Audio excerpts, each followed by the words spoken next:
And here we have our next project. So this is my 3D printer station. As you can see, I have upgraded my printer and now I must upgrade the space because as you can see, it is just a conglomeration of crap.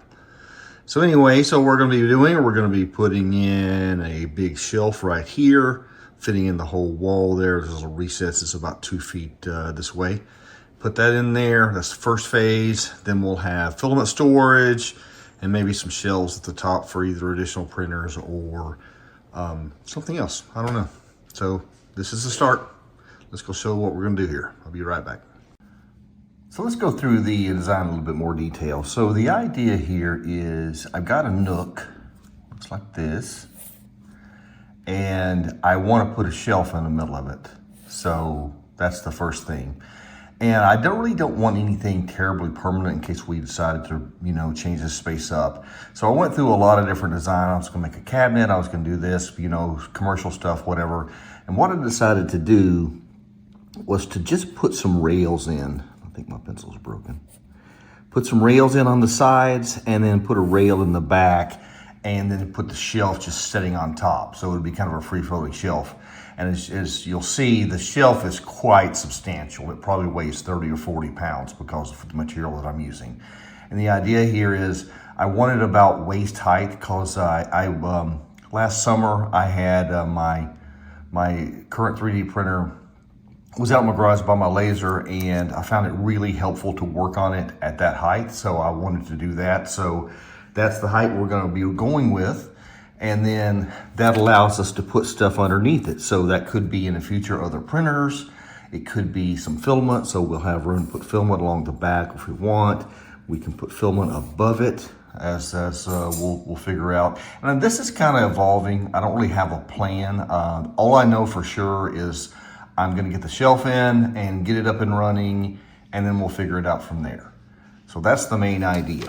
Now, one of the things that's kind of odd about this, and this is kind of the actual dimensions that I came up with, is, this is builder grade stuff. So of course, nothing is straight. So theoretically, it's 47¼ inches wide-ish.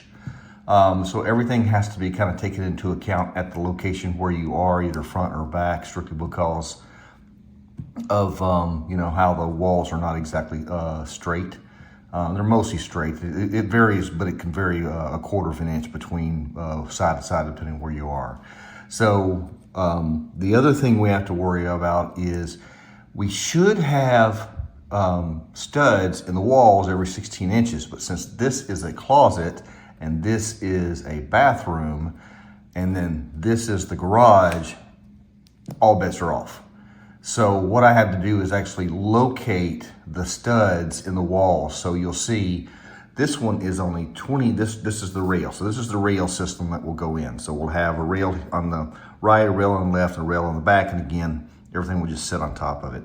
So this is only 23 inches long because that's pretty much the depth. It's about 24-ish as far as the depth of the closet that we have access to, or the wall we have access to. This is a more full wall because again, there's a bathroom right here. But the problem is, in order for me to get 2 stud contacts, I have to roll this out all the way out to 30 inches, which makes it look kind of funny, but that's just the way it is because this one, we have a stud here and a stud here. This one, we have a stud here and a stud there. So they're not the same. And then the back, we have a stud there and so there. So the ones in the back are pretty standard. The ones over here, because we have a closet that's kind of short or not deep, that's why that's over there. And this is just standard specs for that internal wall. So we have these 3 things that we have to consider. So we'll basically build these out of cherry, and then we'll just put the top on top of that. And then after that, we'll get to work on the rest of the design and kind of go with it after we work with it a little bit. I'd kind of like I said, this is going to be done in phases. So I'm not sure how much I'll get it done up front versus phase 2 there, but phase 1 for sure will just be the top going running. So that's where we're headed. So here is going to be our shelf. So if you ever have the opportunity to pick up a free piano, the answer is no. because you will spend a lot of time taking things apart and throwing it away and finding out you have nothing of use. And that's what I'm left with here.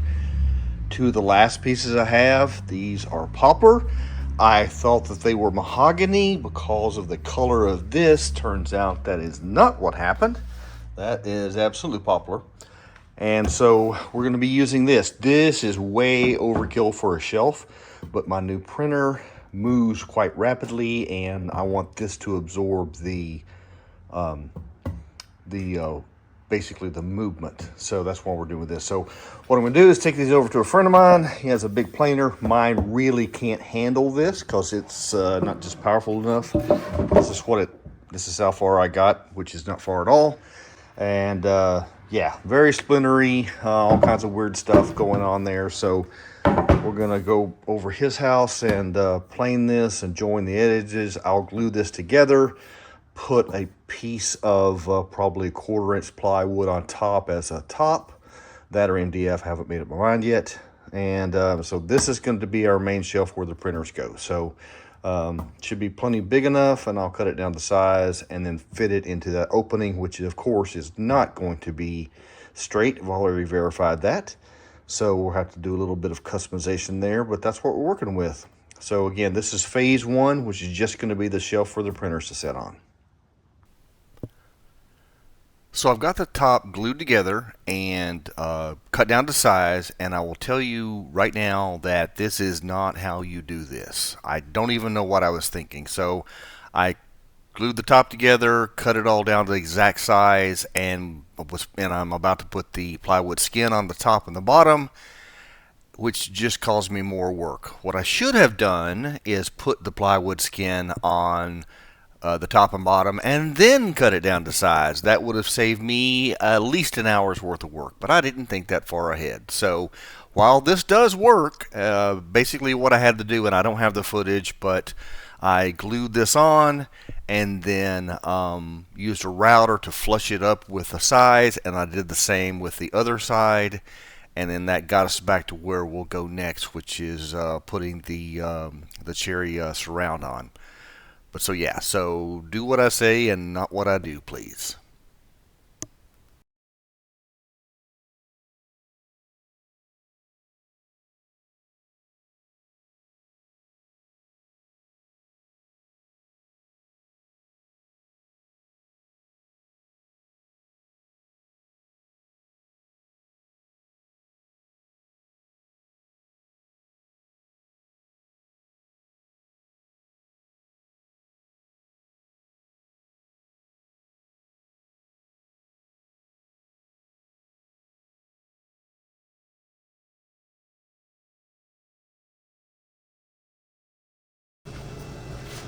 So here I'm just adding the clamps after I've gotten the size put on. Everything's a bit oversized so that I can come back and fix it up later. The cardboard is to keep the pipes from leaving a stain on the wood, and the little sticky note there is to tell me which way is the front. Top and the front.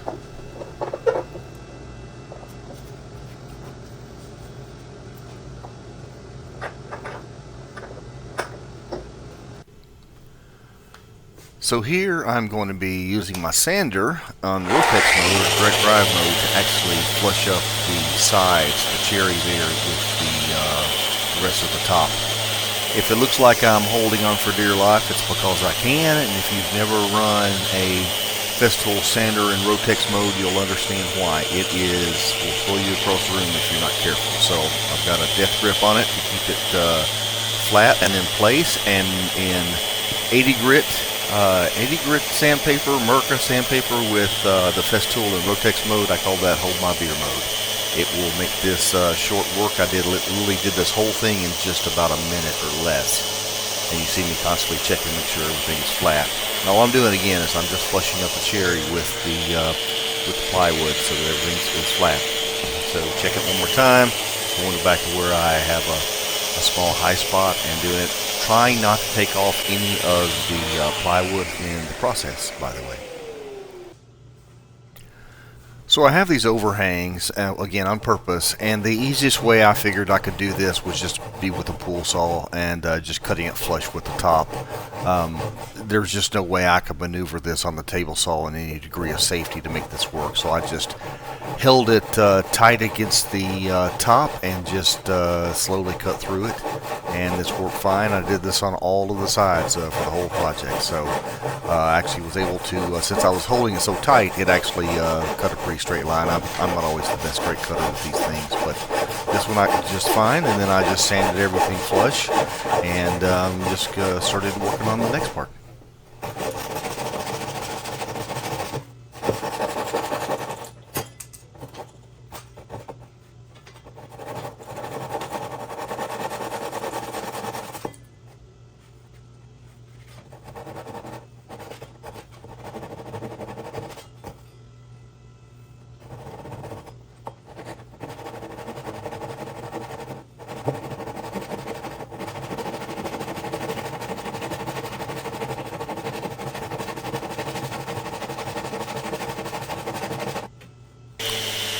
And here we go.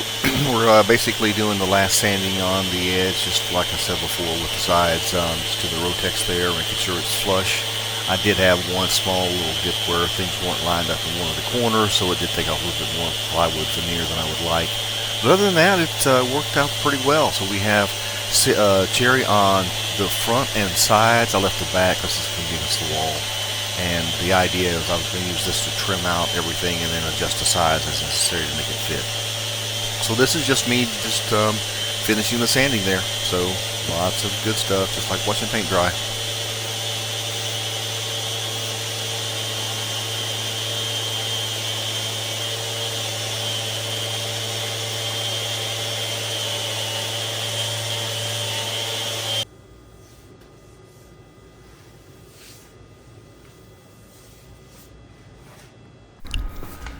So as you can see here, I've finished with the rails, and there's actually kind of two parts to them. They're the thicker at the top and thinner at the bottom. That's just a glue up that I did. I thought it'd be kind of a little bit of interesting thing. I went ahead and cut 45s on both sides, just to give it a little more visible interest there. And then now I'm just putting Odie's oil on, so it's oil wax mixture, and just putting that on and let it dry for a bit, and then I'll wipe it off. And then we'll get to hanging them, so that'll be the next step.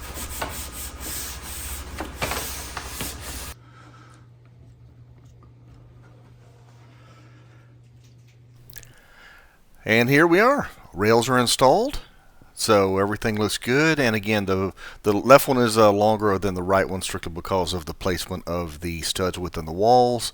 The top will just set right down on top of this. There will be no glue or any kind of fasteners because the top is substantial enough just to kind of sit there. So that's the next step. So everything's progressing as expected, and we'll put the top on next and see how that looks. Okay, the holes for the power to come through the top have been drilled in both corners. I didn't know if I needed it in both, but while I'm here, I might as well go and put it in. So got them drilled out with a hole bit, and now I'm just easing the edges with a palm router with a small round over bit. So that just makes it just nicer and neater and takes care of all the fluff on the edges. And here we are fitting our grommet in. Works perfectly, just as designed.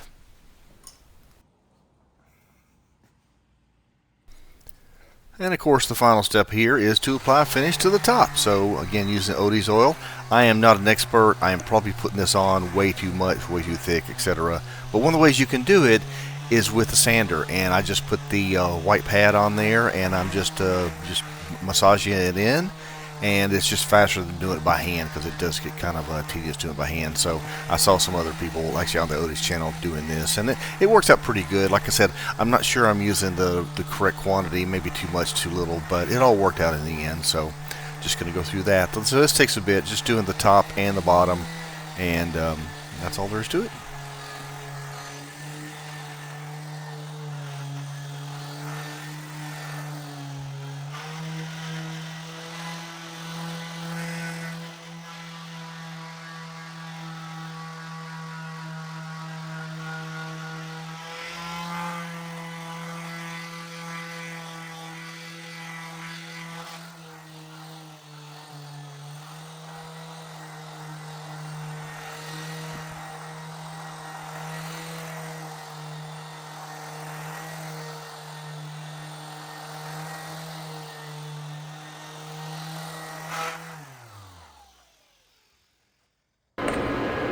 So the last step is to install our grommets. So based on my son Graham's suggestion, I made them taller so they would fit most of the way through, and I'll put another one in from the bottom. And there we go. So at this point, we are now officially finished with the top. All we have to do is install it.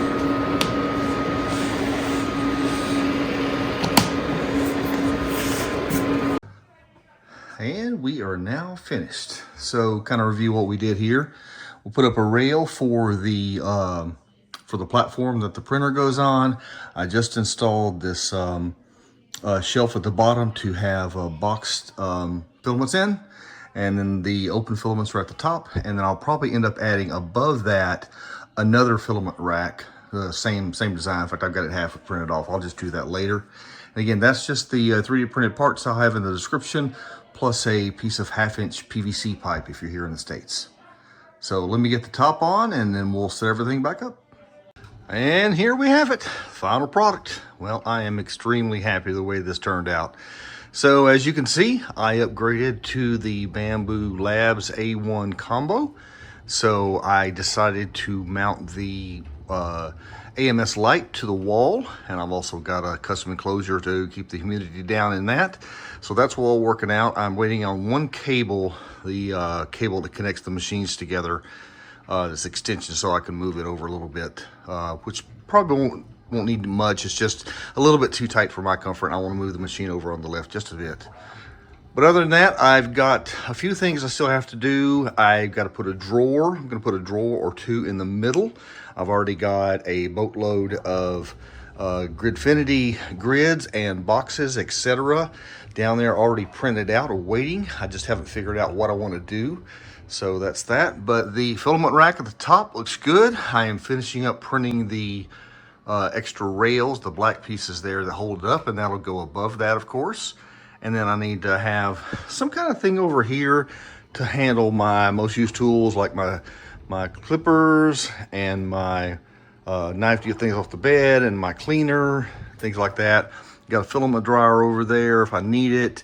I may put that underneath. That'd probably be a better place for it since I don't need it all the time. Plus, if I get a second printer, which is probably going to happen, that will get in the way. So I'll probably just move that down here. I think there's plenty of space. The shelf at the bottom looks good. I had thought about using just one of these, but I decided I wanted to put it a real wood shelf, just kind of tie it all together and give, in case I had expanded and maybe need to do something else, I would actually have something that was for more than filament. So right now I'll put the box filaments down there. I put the open, mostly open filaments up at the top. That seems to work out. I do need lights because that lamp is just one in the way and two just not cutting it. So I'll probably put lights in. I'll probably put a light underneath, and then I will put a light somewhere in here. I don't know where. Probably just some kind of LED. And then I need power strips. So I've got an old UPS that's pretty huge. I may put in here for battery backup if I need it. But other than that, I'm for sure going to put a power strip or a bolt to the top, and that way everything can be hidden. So just good cable management. So that is it. So that is my journey into creating my personal 3D printer space. Hopefully this inspired you, and if so, let me know in the comments. Thanks, everybody.